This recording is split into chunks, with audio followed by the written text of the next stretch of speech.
Hi guys, Simon. Hope you're okay. I did a video for ages. This one's really about me living daily in a 2014 Defender 110 utility. Probably can just see in the back it's a van version, this one, so 110 Cornish grey. I've had this vehicle now for work for about 7 months-ish, I should say now.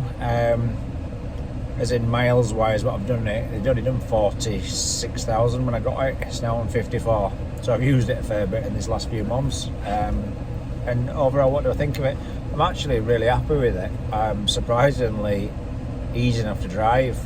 They're not wallowy and old-fashioned like the really early Defenders, probably down to sort of 90s Defenders, but were still a little bit sketchy, as in quite slack feeling.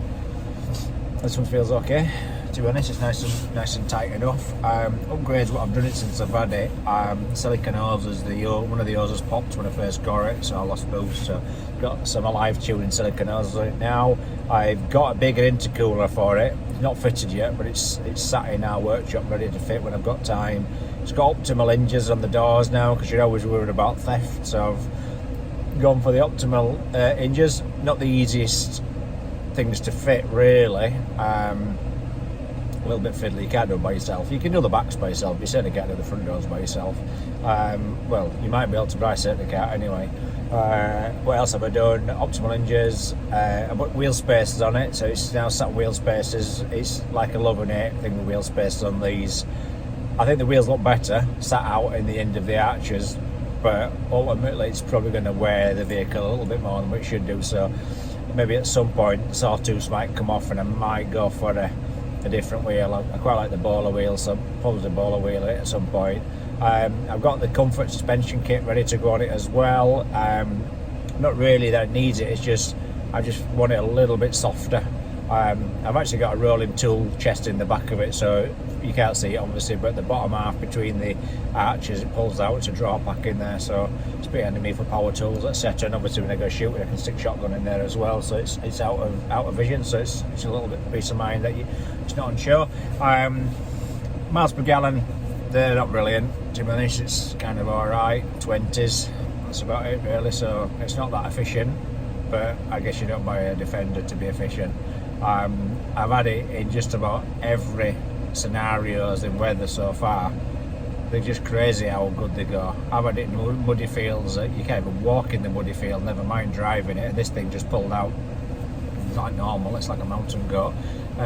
Diff lock, obviously, iron little box is really easy to use, but I don't need to tell you that, because if you're watching this you're obviously probably into Defenders. Would you have one as a daily if you're a tradesman?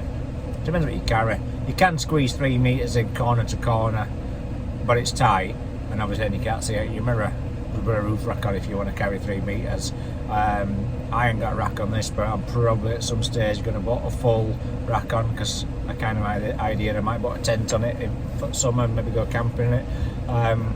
Overall as a vehicle, bomb-proof value. They're never going to go down in value now. Obviously this has got alarm, as you can see. There we go, look, it's a factory alarm on it. Got an extra immobiliser in it as well on this one. It's got a tracker on it, it's a live tracker, so we know what it is 24 hours a day as well. That's quite good. I think it's absolutely great. I've got this and I've got Aston Martin Vantage, and this is just, it's just cool. I can rock up anywhere. At the moment I'm working at a castle in North Yorkshire. Rock up in this and it's fine, it just fits in everywhere. Would I have another one? Well, this is about 5th one I've had, so probably yeah.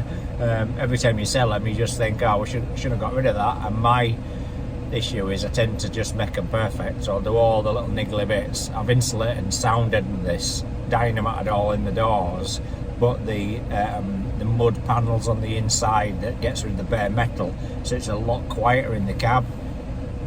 I've maybe got the cab floor to do, and then it's all insulated.